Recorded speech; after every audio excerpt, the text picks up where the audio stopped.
La Sociedad Española de Radiodifusión presenta... Ser...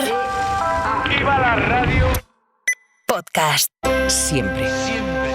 Hola, soy Fernando Bayo y estás escuchando Código de Barras, un podcast de consumo y mucho más.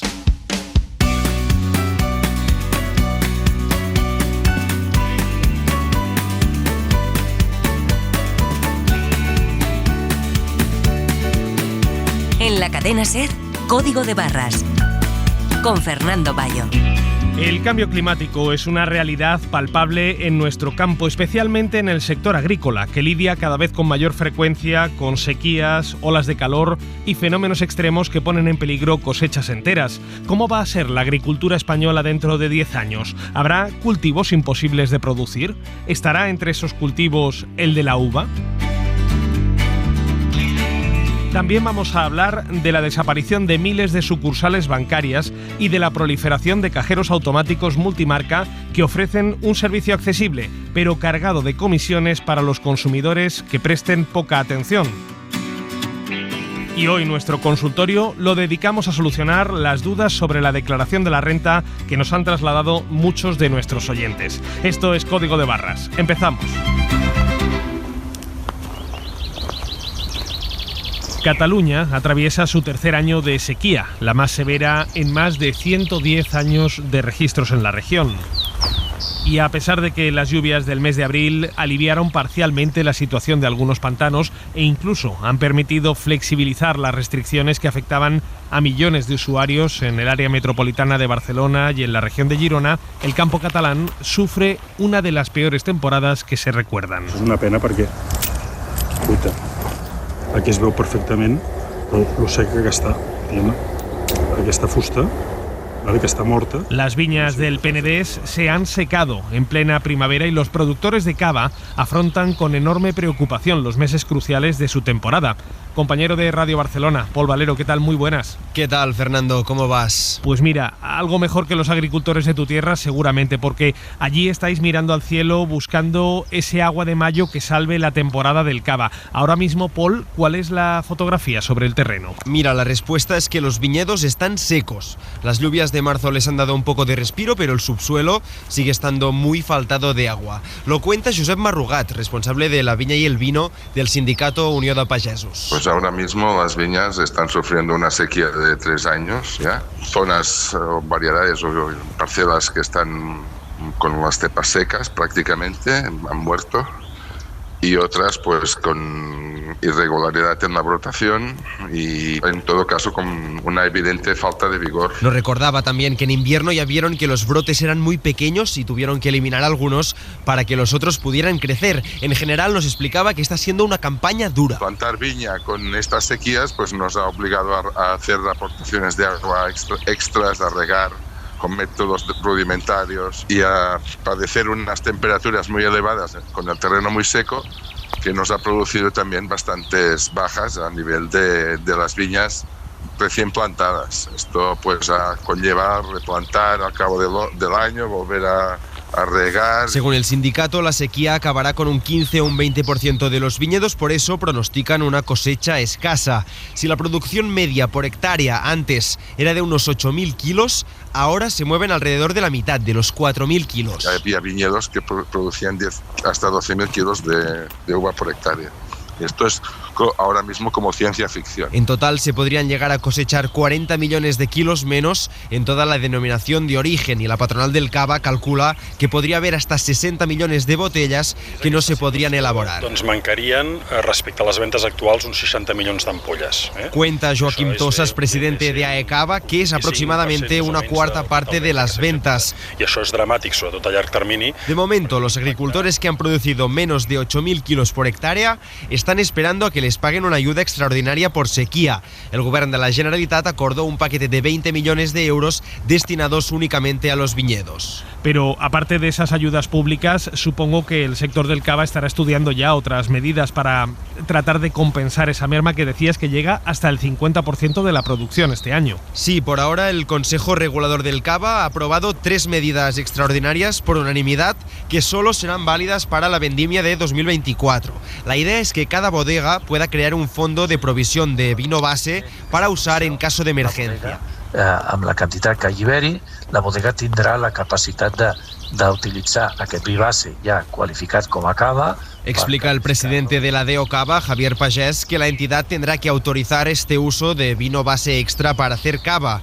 ¿De dónde saldrá? Por un lado, se podrán utilizar uvas de viñedos que se encuentran en parcelas situadas dentro del territorio de la DEO Cava, aunque no estén inscritas en el registro del Consejo Regulador. Eso sí, solo pueden representar el 15% de la producción de vino base de cada bodega. En segundo lugar, se puede aumentar el prensado para sacar más jugo de la uva. Hasta ahora la extracción se limitaba al 67%, pero se amplía hasta el 74%.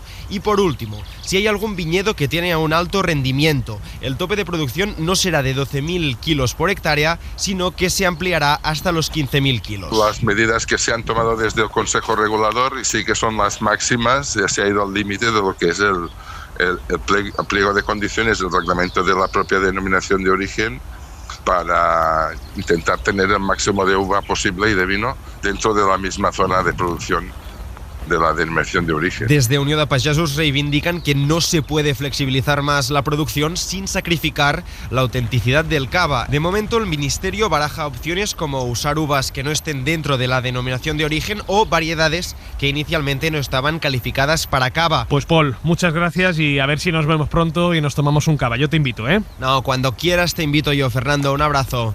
Bueno, pues hacemos eso. De todas formas, la sequía no se limita únicamente al campo en Cataluña. En Alicante, según datos de Asaja, la falta de lluvias ha echado a perder este año más del 90% de la cosecha de cereales. En Andalucía se han abandonado el 90% de los cultivos de arroz en los últimos 2 años y quienes se dedican a la producción de almendra saben muy bien que sus árboles producen menos frutos y de menor calibre. Por eso hemos llamado a Elisabeth Madeu, analista de políticas e investigadora en el Instituto Europeo de Política Medioambiental, donde acaban de publicar un estudio dedicado precisamente a aumentar la resistencia al cambio climático mediante prácticas sostenibles. Elisabeth, ¿qué tal? Bienvenida a Código de Barras. Hola Fernando, un placer estar hoy aquí. ¿Qué otros cultivos, aparte de estos que mencionábamos, la almendra, el arroz, los cereales, se están viendo más directamente impactados por el cambio climático a nivel europeo a día de hoy? Mira, está habiendo pérdidas en muchos otros cultivos, pero esto es verdad que fluctúa de un año a otro. Por ejemplo, en el caso del maíz, que es un cultivo que requiere bastante agua, en 2022 la bajada de producción en Europa fue del 30% y eso fue causado sobre todo por la sequía.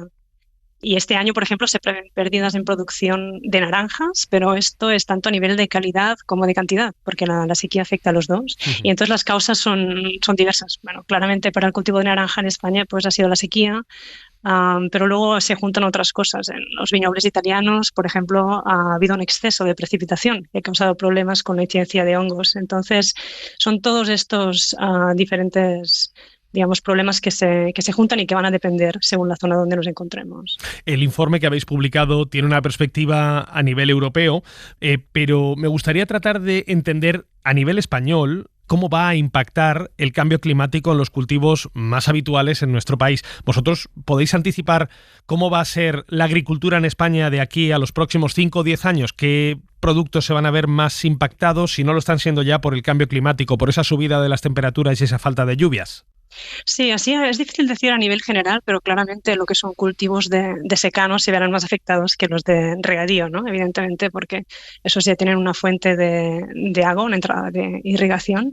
Nosotros en este informe hemos mirado precisamente el tema del olivar, porque es una gran preocupación a nivel español, pero también a nivel europeo, porque Europa es el principal, exportador y productor de aceite de oliva y España produce un 60 o más por cien, ¿no? de este aceite de oliva en Europa. Y entonces lo que sí que se está viendo en el olivar, en el caso de Andalucía, es que hay zonas que ya no serán adecuadas, o que ya le están empezando a no ser para determinados árboles, y entonces ahí la producción va a tener que pararse completamente para esos, ¿no? Entonces yo creo que es importante entender que ya está viendo, pero va a haber de manera mucho más continuada y acelerada cambios en los cultivos que son posibles de hacer en determinadas regiones, y es importante adaptarse a eso, o sea, cambiar el tipo de cultivo, pero a la vez entender que habrá zonas que tal vez ya no serán cultivables. Y eso creo que es un mensaje que a veces no acaba de pasar, y esto estaría bien que que los gobiernos ayudaran sobre todo al sector agrícola a adaptarse o a reinventarse o a tomar medidas para poder reducir un poco todos estos impactos, ¿no? Y eso es justamente lo que hablamos en el informe. Y cuando hablamos de que no se va a poder cultivar olivo, ¿quiere decir que no se va a poder cultivar tanto olivo como se cultiva a día de hoy, o que el cultivo de olivo tiene los días contados en España? No, yo creo que no tienen los días contados. En España tampoco quiero ser catastrofista, pero sí que es verdad que hay ciertas variedades que tal vez no se podrán cultivar donde se cultivan, pues, y como digamos que es un árbol, no es un cultivo que vayas a plantar cada año, requiere un tiempo y requiere una planificación hacer un cambio de variedad, por ejemplo. Luego hay zonas que tal vez ahora no son irrigadas y se podrá aportar un riego, ¿no? Y entonces ahí se podrá continuar produciendo. Entonces realmente hay muchas estrategias diferentes de adaptación, algunas pasarán por cambios más o menos radicales, ¿no? Y ahí es donde el trabajo es importante a nivel de políticas. Comentábamos que en Alicante, según datos de Asaja, la falta de lluvias ha echado a perder casi el 90% de la cosecha este año. Periodos de malas cosechas van a ser cada vez más frecuentes, eso ya lo anticipan todos los expertos, pero claro, cuando un cultivo se echa a perder en el 90%, el agricultor no tiene una alternativa clara. Es decir, ¿qué pueden hacer esos agricultores de trigo, de maíz, de cebada, en Alicante y en otras provincias donde a día de hoy lo único que les crece es paja seca? Sí, no, exacto. Yo creo que tenemos que entender que los desafíos que trae el cambio climático son complejos, ya están aquí, y como raramente podemos atribuir el efecto a una sola cosa, tenemos que adoptar un sistema de gestión integral, ¿no? Y a pesar de que la agricultura sea particularmente vulnerable al cambio climático, también tiene un gran potencial de adaptación, y eso es algo en lo que queríamos poner énfasis en el estudio, porque afortunadamente existen soluciones, ¿no? Y hay cada vez más datos que muestran que los agricultores que hacen un manejo sostenible de sus explotaciones, por ejemplo usando prácticas ligadas a la agroecología, aumentan la resiliencia de sus sistemas agrícolas frente al cambio climático. Y esto se ve porque las explotaciones, digamos, son más robustas, más adaptables, y hace que tengan menos pérdidas y una producción más constante cuando hay esos eventos extremos. Elisabet Nadeu, analista de políticas e investigadora del Instituto Europeo de Política Medioambiental. Muchísimas gracias por haberte pasado hoy por Código de Barras. Un placer. Muchas gracias a vosotros. Hablaba Elisabet Nadeu sobre la importancia de la agroecología, y precisamente hace unos días tuvimos la oportunidad de visitar una explotación de este tipo en la provincia de Cádiz. Se trata de la bodega Forlón, un discreto viñedo situado en la carretera que une la base naval de Rota con Jerez de la Frontera.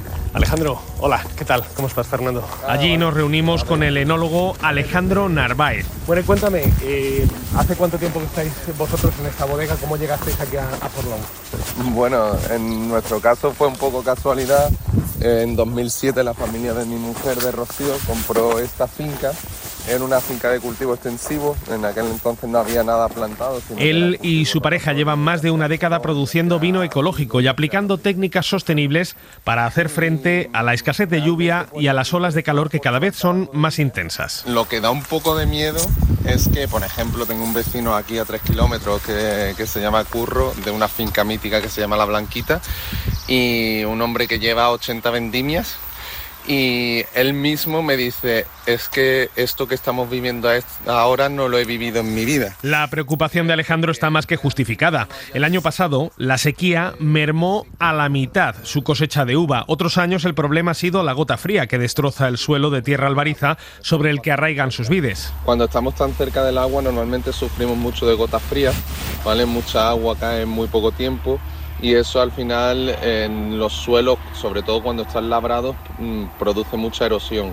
De pronto se hace una correntía en medio de la viña y a veces incluso se quedan las raíces al desnudo. Para contrarrestar esas lluvias torrenciales, Alejandro recurre a la serpia, un tipo de surco labrado entre sus plantas que permite canalizar ese agua sobrante. Pero también llama la atención, al pasearse por esa viña, la cantidad de amapolas, margaritas y gramíneas que crecen entre las hileras de vid. El de cubierta vegetal, por un lado, nos nutre el suelo de forma natural, Y también el hecho de que al estar esa vegetación ahí, el suelo ya no pierde tanta agua, ¿vale? Al final se produce una capa que de hecho nosotros cuando en los años muy secos esa cubierta vegetal, en vez de segarla como hacen en otras zonas, lo que hacemos es que simplemente le pasamos un rulo por encima, la aplastamos y al final se crea ahí lo que decimos realmente es como una capa que guarda la humedad y evita que realmente perdamos la que hay en profundidad. Otra de las claves con las que esta bodega afronta el cambio climático es la selección de variedades autóctonas de uva, mucho más aclimatadas a las altas temperaturas y a la falta de lluvia. Sí que ha habido una moda, ¿no? Sobre todo en nuestra zona, de traer variedades foráneas para elaborar vinos, y nos hemos encontrado con que variedades como por ejemplo el Merlot pues sufren muchísimo estos cambios climáticos hasta el punto de que no llegan ni siquiera a madurez, sino que pacifican antes, y más con el tema del viento de levante que tenemos aquí, ¿no? Entonces, para evitar eso, pues evitar ese tipo de variedades e irnos a variedades autóctonas. Hoy en día estamos plantando sobre todo Pedro Ximénez, Palomino, incluso aquí en esta zona hemos plantado algo de Perruno, que es una variedad antigua. Pero no solo en la viña se combaten los efectos del clima cambiante. En la propia bodega, Alejandro y Rocío, su pareja, han invertido en sistemas para reducir el consumo de agua durante la elaboración del vino, desde el túnel de lavado para las cajas en las que se deposita la uva hasta un innovador sistema de desinfección de las cubas. Lógicamente, en algún momento tenemos que usar un poco de agua, pero usamos cosas como por ejemplo el ozono, para inertizar, para limpiar realmente. El ozono, sabéis que se usa por ejemplo en los quirófanos, ¿no? Para inertizar. Bueno, pues lo usamos dentro de nuestros depósitos, dentro de nuestras barricas, para así eliminar todos los microbios que pueda haber y evitar así el tener que usar tanto recurso del agua. Una preocupación por el uso de los recursos que no comparten todos los agricultores en la zona. Estamos en una zona de secano y nos encontramos con que mi vecino allá abajo, de pronto este año le da por plantar a lo mejor algodón o maíz, que se permite, y de hecho dan subvenciones a ellos, y él prácticamente se lleva todo el verano cogiendo agua para regar aquello. Entonces eso, por ejemplo, para un proyecto como el mío, eso no tiene ningún tipo de lógica. Eso al final, lógicamente, está consumiendo recursos que va a necesitar la población en algún momento. A pesar de su inquietud por el futuro, Alejandro cree que no conviene dramatizar. El año pasado estaba en Francia con un buen amigo y me decía, es que nos han sacado en las noticias como que el sur de España dentro de unos años va a ser desértico. Oye, por favor. Y confía en la tecnología para adaptarse a un entorno que continúa cambiando. Que, por ejemplo, en las zonas de costa se están poniendo cada vez más desaladoras. Podemos usar un recurso como es el agua de mar, que lógicamente no lo podemos hacer en cantidades brutales, ¿no? Pero sí que tenemos un recurso que se puede ir usando poco a poco, ¿no? Y que seguramente en algún momento a lo mejor existe una tecnología que nos permite usarlo de forma más constante. Alicia Boumir es investigadora del Instituto de Ciencias de la Vid y del Vino, que depende del CSIC. Alicia, ¿qué tal? Bienvenida a Código de Barras. Hola, encantada de estar aquí con vosotros. Alicia, escuchando a este productor de vino ecológico que utiliza esos forrajes para cubrir las líneas entre sus vides, ¿crees que este tipo de prácticas para preservar el agua en el subsuelo son extrapolables a otros cultivos o incluso a otras zonas de producción vitivinícola en España más intensivas? Sí, exactamente. Precisamente nosotros estamos trabajando en un proyecto en el que usamos diferentes acolchados orgánicos en las líneas de los viñedos y estamos viendo que es una práctica no solamente que ayuda a lo que es la retención de agua en suelo, que al final es una práctica muy beneficiosa por el tema del cambio climático, sino que además pues también nos aporta otros beneficios, ¿no? Pues tanto en el suelo, sobre la biodiversidad, el evitar usar diferentes herbicidas, por ejemplo, para hacer frente, ¿no? a que no haya una mayor retención de agua para esas hierbas, ¿no? Entonces esos acolchados también evitan esa emergencia de malas hierbas, entonces pues evitamos el uso de esos herbicidas y es una práctica que sí, que yo creo que no solamente puede ser beneficiosa para el cultivo de la vid, sino para otro tipo de de cultivos, ¿no? Pues por ejemplo también se está usando en las fresas, en los tomates, entonces sí creo que es una práctica muy positiva de cara a conservar ese agua en suelo. Antes nos comentaba Elisabeth Nadeu del Instituto Europeo de Política Medioambiental que en muchos casos vamos a tener que acostumbrarnos a adaptar cultivos e incluso asumir que va a haber zonas donde no se va a poder cultivar lo que a día de hoy sí se cultiva, sobre todo cultivos de secano, decía. ¿Esto también sucede con el vino? ¿Va a haber zonas de España donde a día de hoy se cultivan vides y van a ser tierras, no sé si baldías? Pues mira, precisamente en este sentido, y también a lo que la viticultura se refiere, ¿no? Pues se publicó un artículo en la revista Nature Reviews, y en ese review, en esa revisión, se plantean dos posibles escenarios, ¿no? Uno, en el que haya un aumento moderado, digamos, de la temperatura media de alrededor de unos 2 grados centígrados, lo que afectaría principalmente al rendimiento de las vides y a la calidad de la uva, sobre todo en esas regiones vitícolas españoles más secas, ¿no? Como pues puede ser La Mancha, Ribera, etcétera. Y luego un segundo escenario más cálido, en el que los aumentos de temperatura media serían por encima de esos 2 grados. Y entonces, en ese caso, pues se manda un mensaje algo alarmista desde mi punto de vista y se comenta que incluso hasta el 90% de los viñedos en España, Italia, Grecia, el sur de California, si creo recordar bien, serán zonas inviables para el cultivo de la vid, ¿no? Y claro, siendo solamente, pues por ejemplo, una técnica de reubicación de esos viñedos a una mayor altitud, pues las que nos permiten seguir cultivando, ¿no? la vid.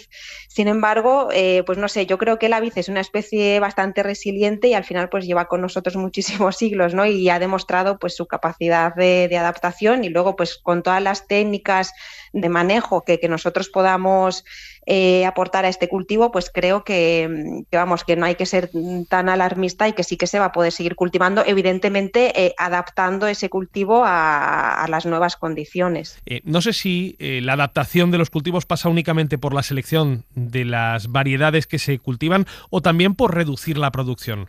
Te lo pongo de otra manera, no sé si hay que apostar más por la calidad que por la cantidad. Sí, no, totalmente de acuerdo. Al final, pues cada denominación también tiene sus límites de producción y a veces pues excedemos estos propios límites, ¿no? Entonces, pues sí, yo creo que que hay que ir un poco a eso, a intentar controlar esa producción, reduciendo, pues por lo tanto, esos kilos por hectárea y pues apostando por una mayor calidad. Eso totalmente de acuerdo, sí. Aparte existen también otras técnicas de cultivo, ¿no? Pero como las que comentaba este chico. Pero sí, una cosa muy importante, pues básicamente es, yo creo, apostar por una, mayor calidad, reduciendo esos rendimientos. Claro, sí. Lo que pasa es que muchos productores dirán, a mí lo que me da dinero es la cantidad, no tanto la calidad. A mí la uva me la pagan igual, sea buena o mala, pero me pagan por kilo, claro, ¿no? Ese es el problema, sí, es el problema de fondo y claro, y pues para ello pues tendría que haber un poquito más de apuesta para esas uvas de calidad a nivel de bodega incluso, ¿no? Lo que, claro, pues estamos siempre igual, ¿no? Pues toda la parte esa económica que al final pues parece que siempre va a pesar más que la parte social, más sostenible. Uh-huh. Alicia, yo no sé si tú serías capaz de anticipar cómo va a estar el campo español, especialmente el sector del vino, de aquí a 10 o 15 años. Sé que es difícil lo que estoy pidiendo, pero ¿tú crees que podemos anticipar contigo algunos cambios, sobre todo en dónde se va a cultivar la vid y el rendimiento de las plantas? A ver, yo entiendo que de hecho ya se está haciendo. Pues hay algunos casos en donde pues ya esas vides que estaban cultivadas, pues por ejemplo a 500, 600 metros, ya están yendo un poquito a ser cultivadas en altura, ¿no? Pues entonces ese sería un caso, ¿no? Pues por ejemplo aquí en La Rioja ya se está tendiendo a elevar esos cultivos a 800 metros, 850, por ejemplo. Entonces, sí que creo que habrá un desplazamiento de esos cultivos. Y luego a la par yo espero que la gente cada vez vaya siendo más consciente y vaya aplicando esas técnicas de cultivo, pues como por ejemplo pues pueden ser deshojados tardíos, despuntes o podas severas, o algunos manejos de suelo como las que hacía este chico con cubiertas orgánicas, ¿no? Que todo ello pues hagan que no haya una gran variación de lo que tenemos ahora a lo que vamos a tener en 20 años, ¿no? Pero bueno, evidentemente pues el tiempo nos irá diciendo y y sí que nos vamos a tener que ir adaptando como ya estamos haciendo ahora. Por último, Alicia, decía Alejandro que a él le llamaba la atención que mientras él se preocupa mucho por evitar el desperdicio de agua en su plantación, pues vecinos suyos de parcela están constantemente regando, y él pues decía que teme que ese desperdicio de agua pueda afectar incluso al consumo en la zona. No sé si la instalación, por ejemplo, de plantas desaladoras, especialmente en las zonas de costa como esa de Rota, pueden ser una solución ante la falta de agua cada vez más evidente. A ver, yo creo que antes de empezar, digamos, a implantar tantas desaladoras, también hay que ser muy conscientes que al igual que existen estrategias para combatir esos cambios de temperatura, ¿no? Esos incrementos de temperatura que estábamos comentando antes, también existen estrategias para hacer frente a la sequía en agricultura, ¿no? Entonces, pues se pueden usar, pues por ejemplo, riegos eficientes, como pues son los riegos por aspersión, por ejemplo, o implementar sistemas de captación y más almacenamiento de agua, o por ejemplo pues optar por cultivar variedades más resistentes a la sequía, o pues técnicas de conservación de agua en suelo, y hay muchas otras prácticas que creo que también se pueden poner a punto, digamos, intentar aplicarlas en nuestros cultivos antes de implementar pues el uso de desalinizadoras. Pues Alicia Poumir, investigadora del Instituto de Ciencias de la Vid y del Vino, dependiente del CSIC. Muchísimas gracias por haberte pasado hoy por Código de Barras. Muchas gracias a vosotros. Un saludo. Esta es la radiografía de la agricultura española a día de hoy y con proyección hacia la próxima década, la más afectada por la crisis climática en Europa, según el último informe publicado por CaixaBank Research, que detecta una caída de producción confirmada del 13,6% en el campo español, triplicando la media del continente a lo largo de los últimos años. Síguenos en Twitter, en Facebook y en Instagram, @Código de Barras. Y escúchanos siempre que quieras en SER Podcast y en la web de la SER.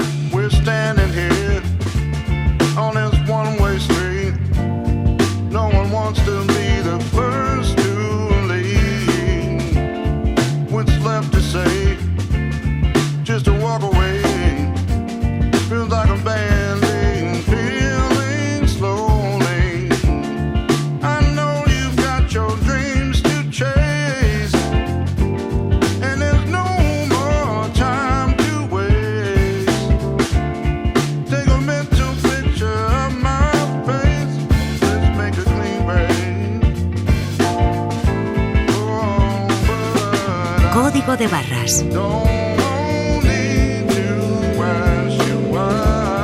El consumo con buena música.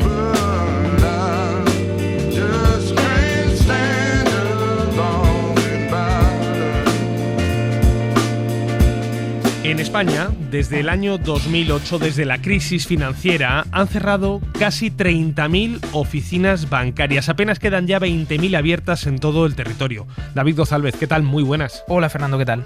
Una reducción de medios que no solamente se ve en las oficinas, también en los cajeros automáticos, y que afecta especialmente a las zonas rurales, a eso que se llama la España vaciada. Claro, no es lo mismo para una persona que vive en una gran ciudad, en la que podemos encontrar un banco, un cajero prácticamente en cada esquina, que vivir en un pueblo de esa España vaciada, por ejemplo de Castilla-La Mancha, Castilla-León y de esas zonas más despobladas. El caso es que la reestructuración debido a la continua digitalización del negocio y el ahorro de costes ha llevado al cierre masivo de esas sucursales bancarias, que es por ejemplo lo que ocurre en Benialbo, en la provincia de Zamora.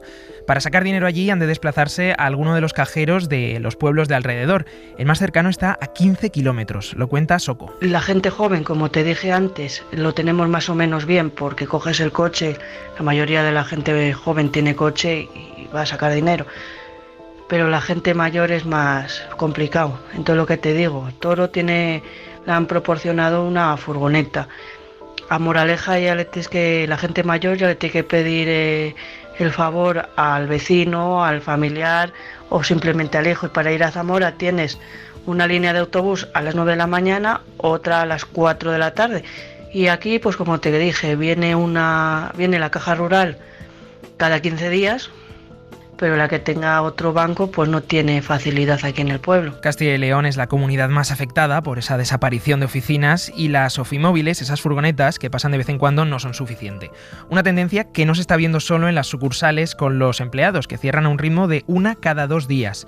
Los cajeros no han llenado tampoco este vacío de atención presencial, sino que todo lo contrario, también están desapareciendo. Estamos en el mínimo histórico, con 43.000 que quedan en toda España, y hace 20 años había más de 60.000. David, llama la atención ver cómo mientras la banca española cierra sucursales y cajeros por doquier, existe otro negocio, en este caso internacional, que está expandiéndose en nuestro país como la espuma. Sí, lo hablábamos el otro día, que nos daba la sensación de que veíamos un cajero ATM Euronet en cada esquina. Hablamos de estos cajeros que los oyentes ubicarán enseguida, son de color azul y amarillo y tienen esas siglas, las siglas ATM en grande en el propio cajero, que significan cajero automático precisamente en inglés.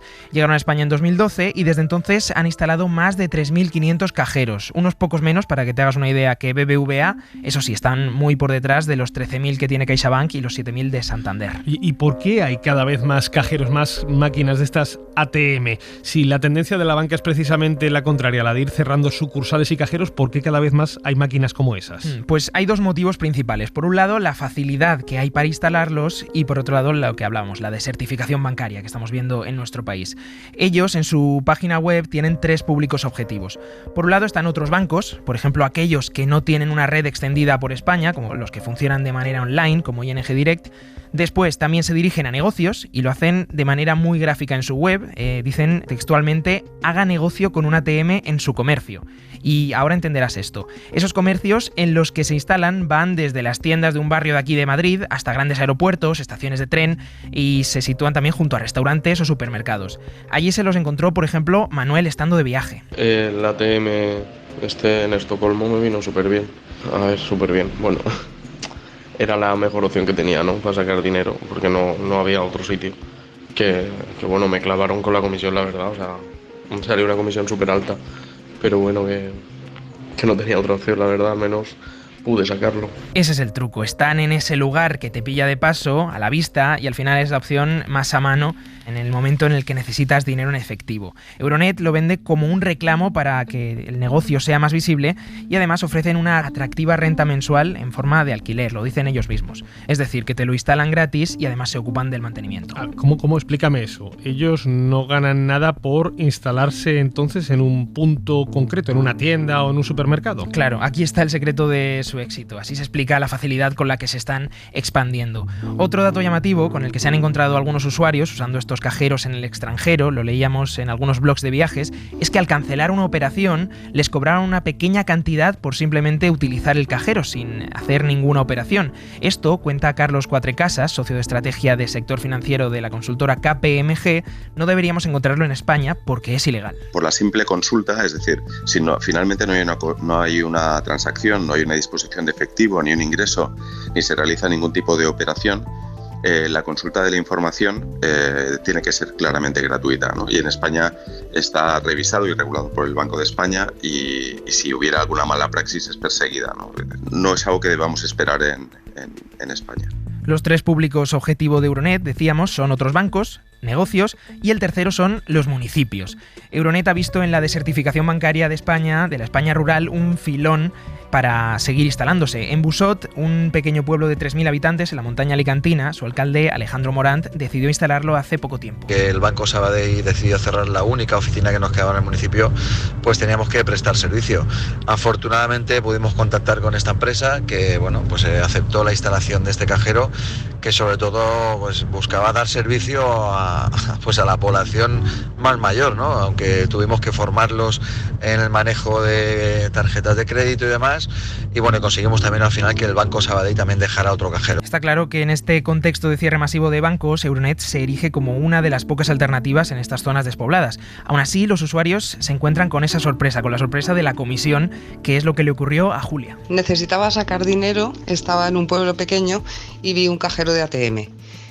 Introduje la tarjeta, pero cuando puse el importe, vi que me cobraron una comisión de 4 euros, así que cancelé la operación. Una comisión que es más elevada de lo habitual y Carlos Cuatrecasas explica por qué. El propio cajero no tiene que soportar su propia fabricación, el mantenimiento que no es barato, igual que el asegurar el rellenado de efectivo, ¿no? O la gestión del propio efectivo hacia el cajero, allí donde esté colocado, ¿no? Todo esto lleva a unos costes operativos que son altos y que antes estaban siempre vinculados a una sucursal y en este caso no lo están. No será la misma la comisión que nos cobren si llegamos de un vuelo al aeropuerto de Barajas que en un pueblo remoto de Castilla y León. Pero en definitiva ese es el modelo de negocio, cobrar comisiones altas y reducir a la mínima expresión esos costes de mantenimiento. Pues para abordar este asunto hemos llamado a Patricia Suárez, presidenta de Asufin, la Asociación de Usuarios Financieros. Patricia, ¿qué tal? Bienvenida a Código de Barras.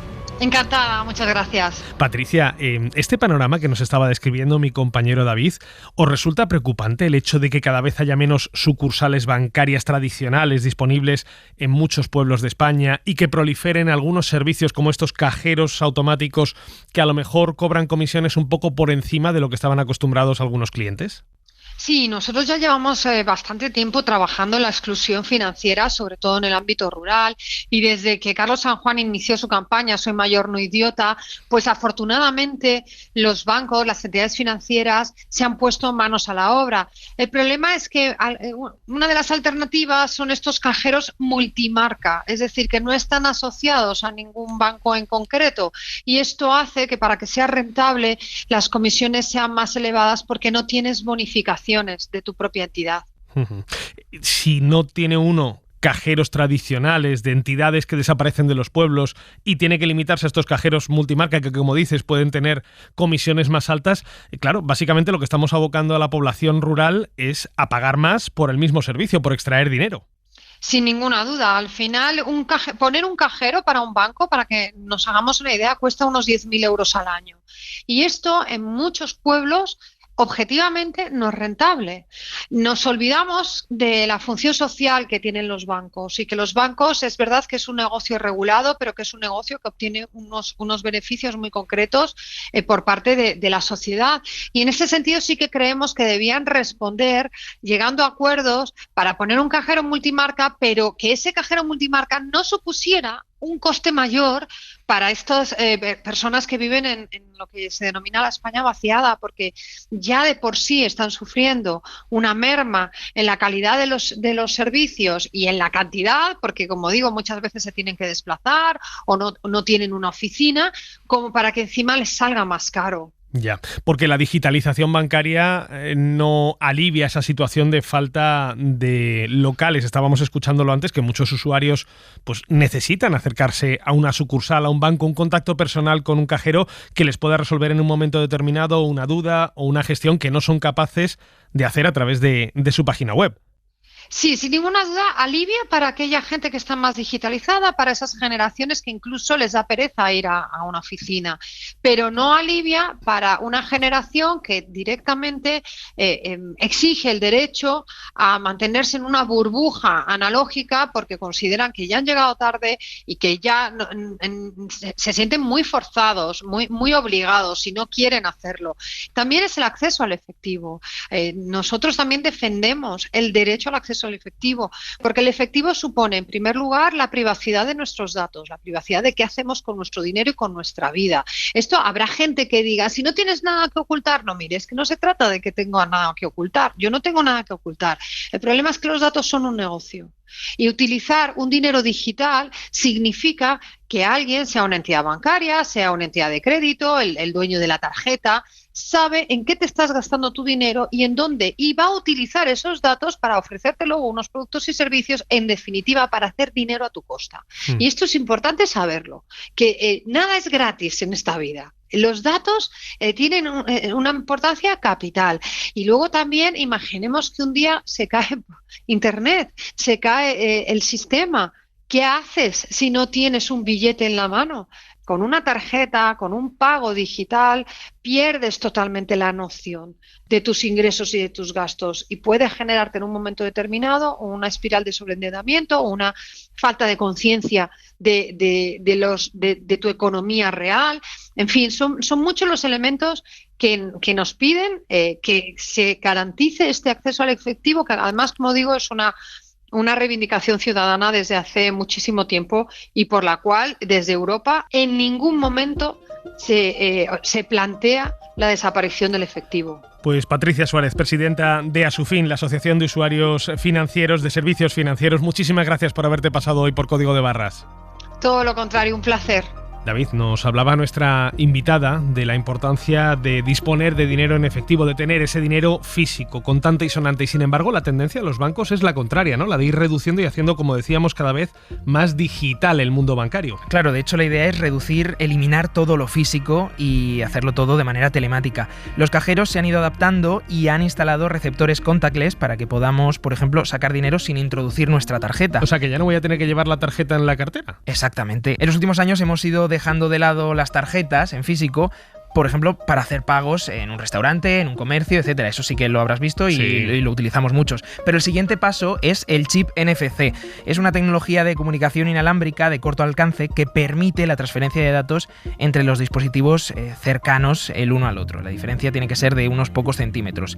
Esto también tiene sus riesgos, claro. Los estafadores se acercan al bolsillo de sus víctimas con un lector malicioso para realizarse estas transferencias a poca distancia del teléfono móvil que está en el bolsillo de los usuarios. Para evitarlo, es recomendable desactivar el pago sin contacto, el pago contactless, en lugares muy concurridos. También es lógico que si nos roban el móvil, hemos de tener en cuenta que ahora no solo perdemos el móvil, también tendremos que cancelar todas las tarjetas lo antes posible. Pero en definitiva, es probable que dentro de poco lo normal sea eso, sacar el dinero desde nuestro móvil con esta nueva herramienta.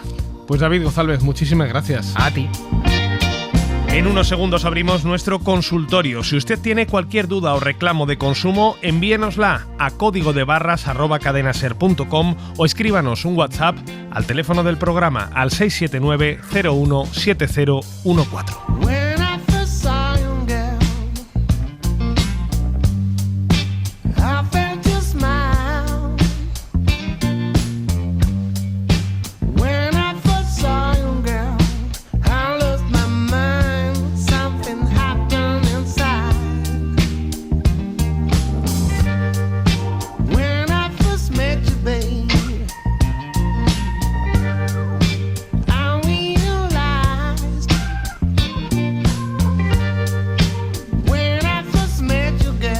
Suscríbete a Código de Barras.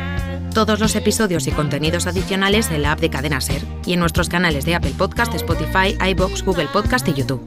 Escúchanos en directo en la Ser los domingos a las 6 de la mañana.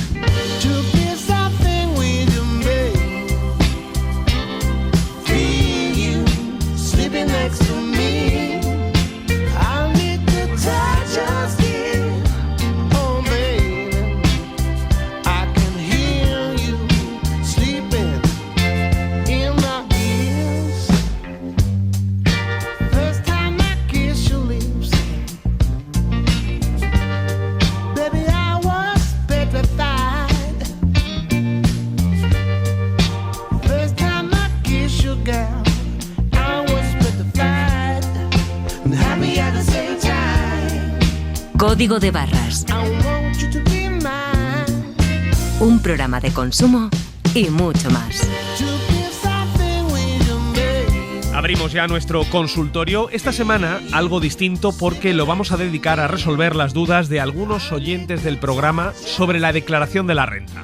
Por eso hemos llamado a Pedro Pérez Osorio, responsable del Departamento Fiscal de la gestoría Oro Asesores, en el Rincón de la Victoria, en Málaga. Pedro, ¿qué tal? Bienvenido a Código de Barras. Muy bien, muchas gracias. Encantado de estar con ustedes. Encantado nosotros de tenerte a ti en el programa. Llama la atención este año el aumento en la confirmación express de los borradores de la declaración de la renta y precisamente por ahí va nuestra primera consulta. Y no nos vamos a ir muy lejos porque nos la plantea mi compañera Laura Bermejo. Laura, ¿qué tal? Muy buenas. Hola, Fernando, ¿qué tal? ¿Cuál es tu consulta? Hola, Pedro. Mira, yo te quería preguntar si es verdad esto que se dice de que cuanto antes presentes la declaración de la renta, antes te hacen la devolución. En mi caso la hice al segundo día de la etapa en la que se podía ya presentar la declaración y yo de momento no he recibido nada. El caso es que me sale a devolver. No sé si esto es un mito o es realidad. ¿Existe correlación directa? Sí y no. A ver, por mi experiencia... es más, yo tengo algún que otro conocido en la delegación de Hacienda y he comentado con compañeros, incluso en el colegio y demás, preguntamos, oye, ¿qué criterio sigue Hacienda a la hora de efectuar las devoluciones? Y me dicen que ellos no lo saben, que sinceramente va todo, está centralizado en Madrid en unos ordenadores centrales y que ahí el mismo ordenador es quien decide qué devoluciones hacer. Es cierto que aquellas declaraciones que son fáciles, que no tienen ningún tipo de problema, que no tienen una anotación de años anteriores, que han tenido algún tipo de falta o tal, las devuelven pronto, muy pronto. Es más, en un par de días o 3 yo he tenido casos en los que lo han devuelto. En otros casos, digamos que Hacienda te hace una marquita, te digo marquita porque la he visto literalmente en el ordenador de Hacienda, cuando he ido a preguntar algunas devoluciones que no han efectuado y me aparece una marca en Hacienda como diciendo que está en investigación. Entonces, esas son las que dejan para final de año. El resto, pues el criterio, ni idea. Nadie sabe responderlo. Ya. Pues Laura, ojo con la marquita roja de Hacienda, no vaya a ser que tu declaración esté ahí, ¿eh? Ya veremos, ya veremos. El año pasado me pasó similar y no me llegó hasta diciembre. Ostras. O sea que bueno. Pedro, otro oyente, Daniel, nos ha preguntado si le convendría ponerse una retención de IRPF más alta a lo largo del año como una manera, digamos, de ahorrar.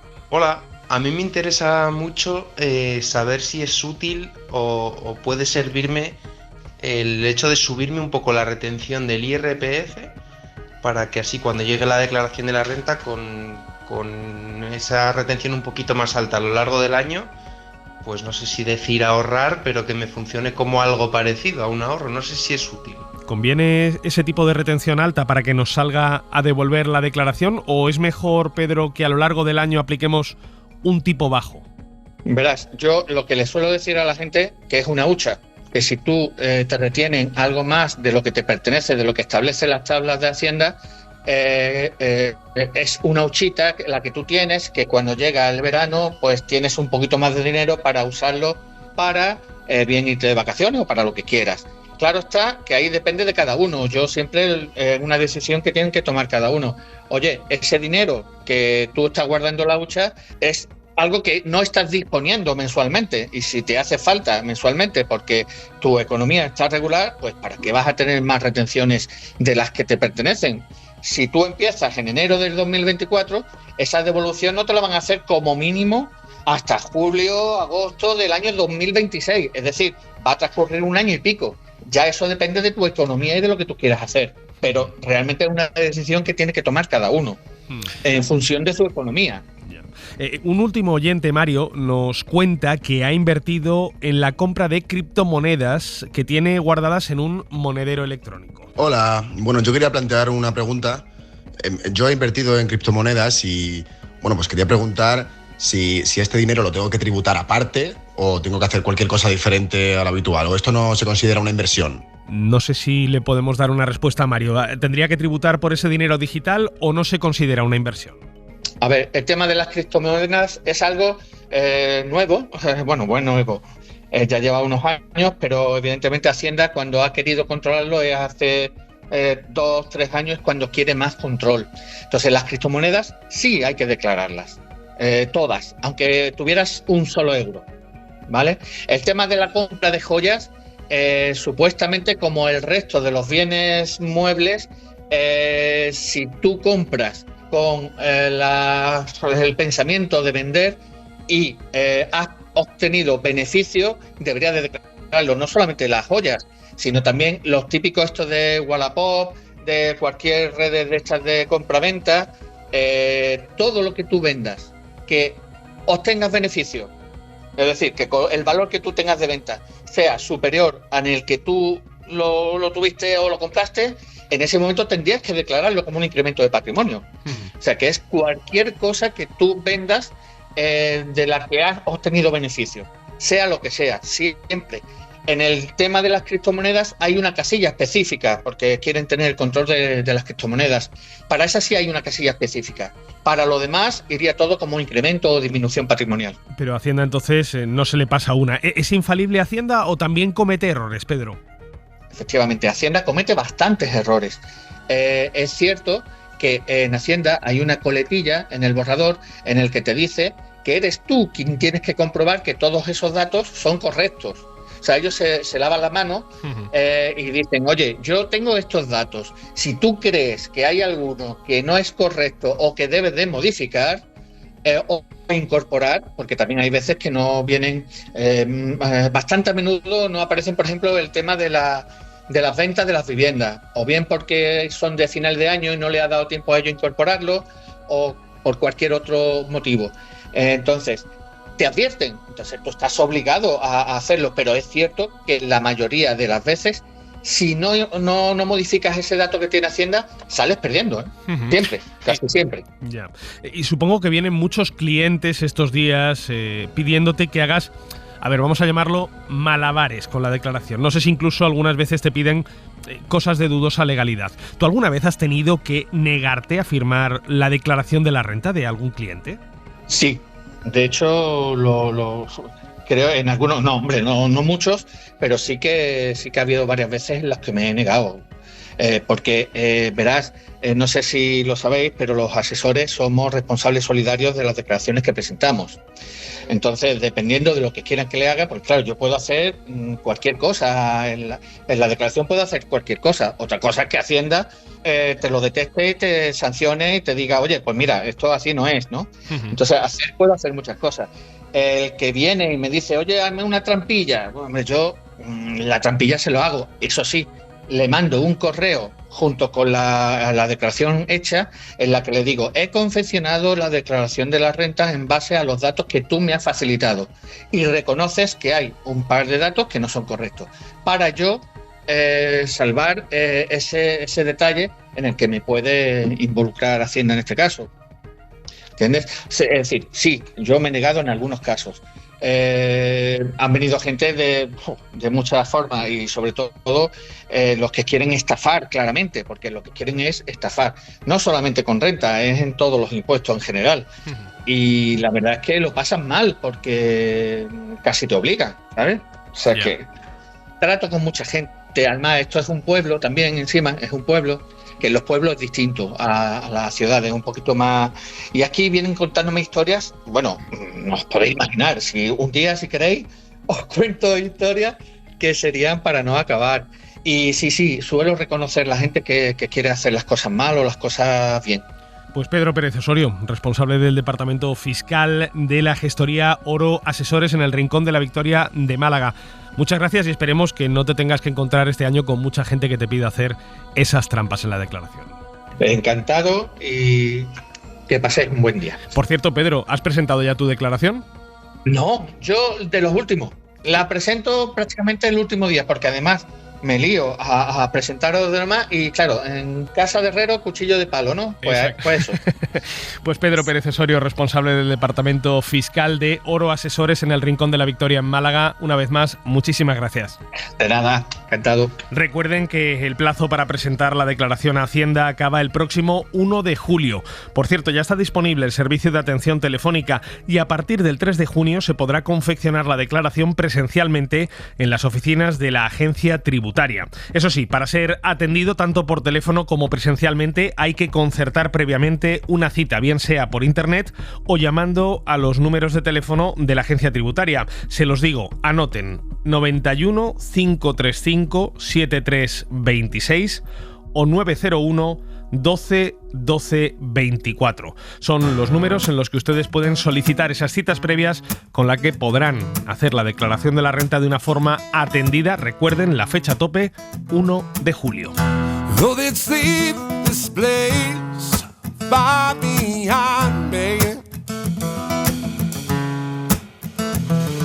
Take it out there to the middle of nowhere and leave our troubles flowing far behind.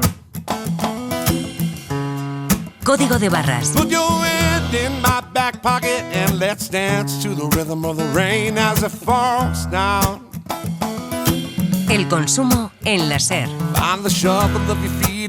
Nos vamos ya. En la producción esta semana han estado David Gozálvez y Laura Bermejo. En la técnica, José María Sendra y María Jesús Rodríguez.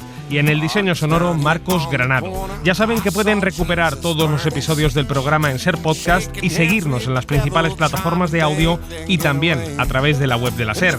Nos volvemos a escuchar el próximo domingo. Hasta entonces, como siempre, feliz semana y recuerden, consuman con cabeza. Fernando Bayo.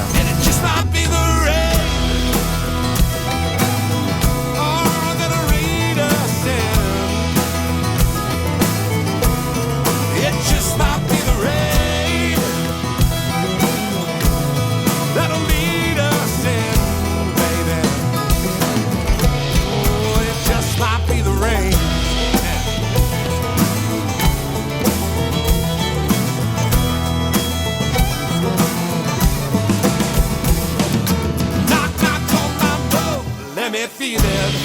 This guitar takes the night. Well, if I could take it down and turn the ticket loose and take it to the train and leave this town this time.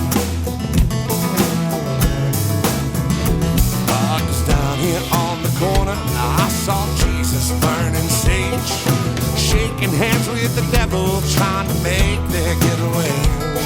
Well, they found me in the middle, trying to leave this place, but here comes a storm, baby, this time. And it just might be the rain that'll lead us in.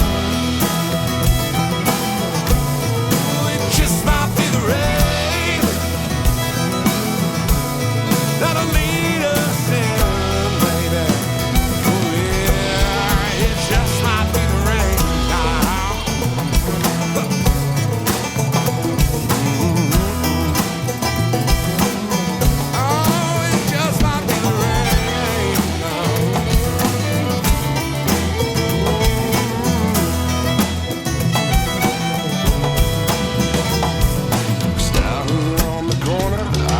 Jesus burning sage, shaking hands with the devil, trying to make their getaway. Well, they found me in the middle, trying to leave this place, but here comes a storm, baby, this time. 'Cause it just might be the rain, ooh, that'll lead us in. Oh, it just might be the rain.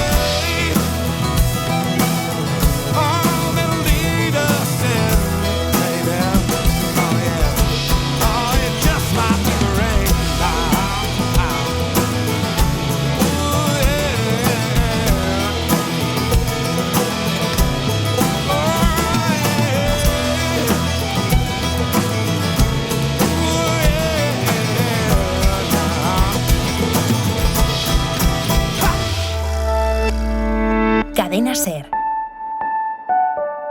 La radio.